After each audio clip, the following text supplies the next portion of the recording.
मनश्री आणि आज होळीच्या डब्यामध्ये काय होतं हे मी तुम्हाला पुढे सांगणारच आहे. त्याआधी सुंदर अशी देवपूजा करून घेतली आणि त्यानंतर माझा जो जप होता तो मस्त असा करून घेतला.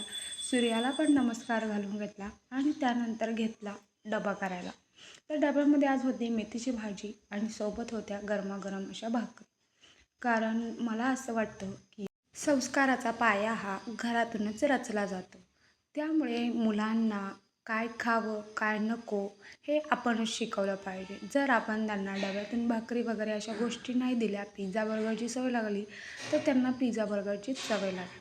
आणि जर आपण त्यांना सगळ्या गोष्टी खाल्ल्या पाहिजेत, त्या देवबाप्पा आहेत असं शिकवलं तर ते सगळ्या गोष्टी खातील.